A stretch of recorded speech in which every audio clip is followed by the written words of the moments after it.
Iowa had been called. Yeah. She was saying that was the NBC projection. The detail. Yeah, okay, so we've coloured up Iowa here, which has taken Barack Obama's tally up to 250 Electoral College votes. Now, this is our possible scenarios. Just remember, we're going to play with this map a little bit here. Well, because we can, quite frankly. So what I'm going to do is go over here and give Oregon to Barack Obama, because that's not been projected, but it will very likely go that way. So that puts his projected or his revised score up to 257. Now, start adding in any one state at a time. I'll do Florida first of all. Add in Florida to Barack Obama and pushes him way over, and he is ahead there by, check those numbers again if I can get them, 1% of the vote he is ahead in Florida. So let's put Florida back to yellow, too close to call, because that's what it officially is. Try another state. Let's give Virginia, for example. Turn that one blue as well, and under that scenario he's at 270 exactly on that one as well. Back to yellow again. I want to try every state here while we've got the map up. Let's do Ohio with its 18 electoral college votes, and that one ticks them over to 275, so that's done there. Take that off, and Colorado is the last one as well, our last yellow state over there. We'll turn that one blue. Oh, almost. But that if we were to add in, say, Nevada, which is undeclared at this point, can we make Nevada blue just for our scenario here? And that pushes them over. So pretty much every scenario I've run there, all it's taken is one state to put Barack Obama over the top here. I'm being told Ohio's gone blue. Is that a confirmation? Ohio, projected win in Ohio for Barack Obama, and that tally is, no, that's including Colorado and Nevada at the moment. Can we switch out Colorado and Nevada, please? Put them back to yellow. I don't want to make any... Right, back to 257. We've included Oregon and Ohio. We can turn that blue. I'm sorry, David. I'm waiting for a steer from the team in the... Pretty sure I heard a voice in the background saying Ohio has gone blue. Give me a shot here of the revised score. That is 275, but we've included Oregon, which had 7. And that's not actually been projected yet, but we're pretty sure it will go that way. So officially, I would make the total 268. 268. David, with you. Well, since, to my knowledge, there isn't a state that only has one vote, I think we can pretty much say, although we will not officially say it at the moment, that it's a very happy night for the Democrats. Now, this is the scene. Very happy people here in Chicago, in McCormick Place, the convention center. Every time a result is announced, sorry, not result, a projected result. We don't get official results for some time yet, actually.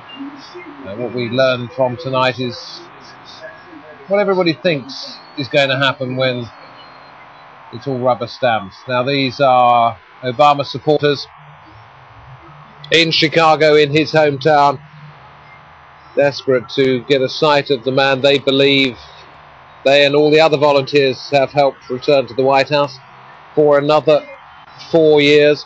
Let me ask Jennifer, first of all, here. Jennifer Lupton with us in the studio, former chief White House correspondent for AP. A man who's presided over the first downgrading of US credit in the country's history. 7.9% unemployment, 13 million unemployed. Families feeling incredibly, well, far worse off than they were 4 years ago. How can a man in that position be re-elected? Well, it came down to really a choice between two philosophies about that crisis. I'm breaking in. I can report a tweet, but it's a special tweet. It's from the President of the United States, who's saying this has happened because of you, which is why they've gone so crazy. So there you go. Perhaps that's the way of it these days. He's got 21 million Twitter followers. Exactly. He gets to announce his own news in his own way. Does he say what Oregon has gone for Obama projected.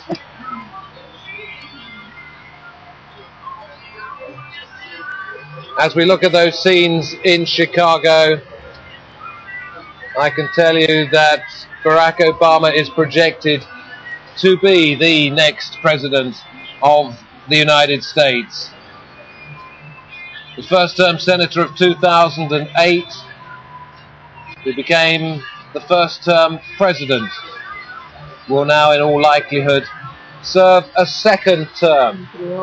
Victory for Obama in 2008, the Nobel Peace Prize the following year, healthcare changes, Bin Laden killed, and returned in all likelihood to the White House in 2012.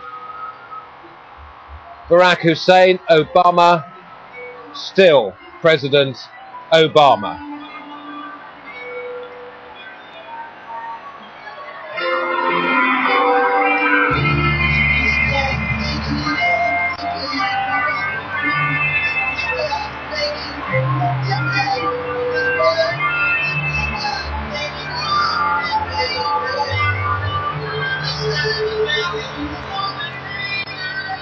Waiting for the president, who incidentally will remain the 44th president, even though Mitt Romney would have been, had he won, the 45th president.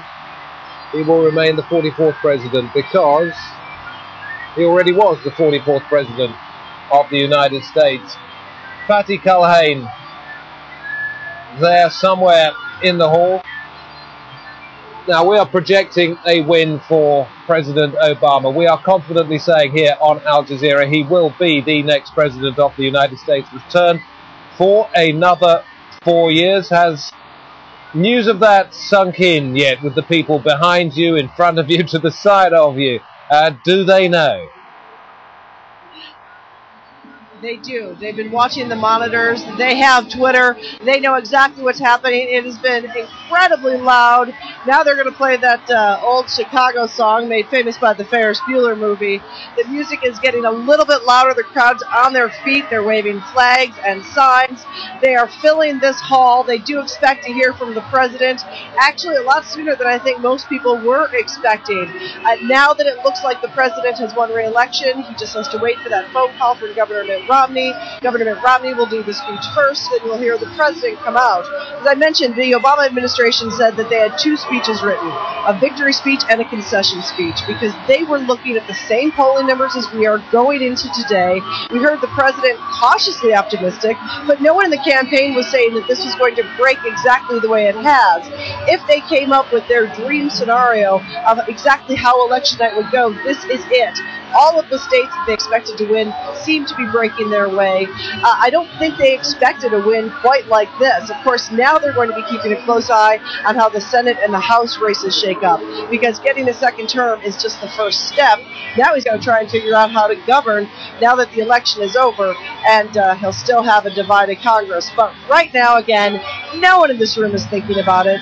They're dancing to the Ferris Bueller music. I'm sure there's an actual name for it, but I'm going to call it that. And, twist and shout. That's it, because they're just about to say it. So everybody pretty excited here. They've worked really hard. Hey, Patty, look, while we look at those pictures, made phone calls. While we look at the celebrations, the fist pumping, the expectation, I'm going to bring in Kamal Santamaria, who's been on his feet for hours and hours and hours, waiting for this particular moment and providing us with all the information we needed to make, well, in our case, my case, semi-educated guesses. Can you give me a rough idea of where we stand in terms of electoral votes going to Barack Obama? Yes. And where we stand in terms of the popular vote, because it could be quite controversial. It is. I can give you a very detailed look at this, and this is where it gets interesting. Have a look over here as we bring up our... This is a more detailed scoreboard than we've showed you all night. And up it comes. This will give you all the information you need. We talked about 270 to win all the time, didn't we? 270 to win, 270 to win. And Barack Obama's got 275, so he's clearly over there. The popular vote, though, by my count, over 1 million more people have voted for Mitt Romney than have voted for Barack Obama. You see it down here. I don't know, maybe we can get a touch up, but we'll see later on. 39 0.6 million popular vote there for Mitt Romney, and 38.56 million But can for I Barack just ask you Obama. this one, Kamal, Yeah. as you're looking at that, you double those up and you get to just under 80 million. Yep. Which means there's an awful lot of votes that haven't come in yet. There is. Yep. And we've still got... We're talking how many about states have we got? 140 million voters, eligible voters. Of course, not all of them will have voted. 5 states not declared at this point, Yeah. actually. 2 not declared, and then we've got the 2 close to calls. And Alaska, don't forget, which is still a couple of hours away at this point as well. Yeah. It's this one that matters in the end, isn't it? 275. It's the electoral. It's one of the way the system works, as we explained. But does it necessarily mean that Romney is going to stay with a larger share of the vote? No, that can change as well. Right. But in the end, it comes down to the Electoral College and how many of those good states, if I can call it that way, the powerful states, the heavily weighted states that he won. This is, yeah, controversial was the word you used, and I think that's quite apt, actually.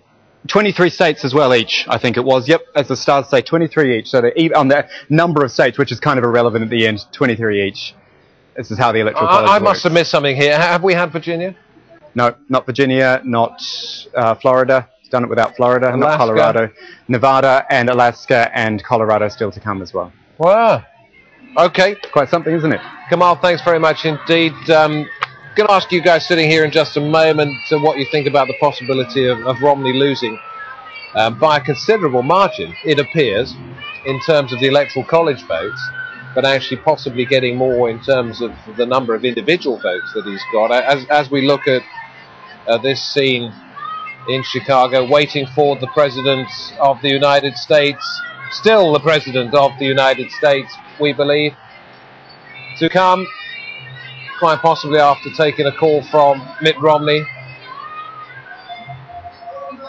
President Obama quite likely to go to visit his supporters to thank them for all the work he's done. And in the 21st century fashion, he has already thanked so many of them. 21 million Twitter followers of Barack Obama, and yeah, we were told the president had tweeted, "This could not have been done without you," to his supporters. So although we haven't heard it officially from Barack Obama, we have heard it on the grapevine, so to speak. Jennifer Lutton, Glenn Greenwald and Lynch with us still here. All seasoned campaigners in terms of following political events. Well, projections uniformly projecting Obama's return to the White House. 4 more years for President Barack Obama.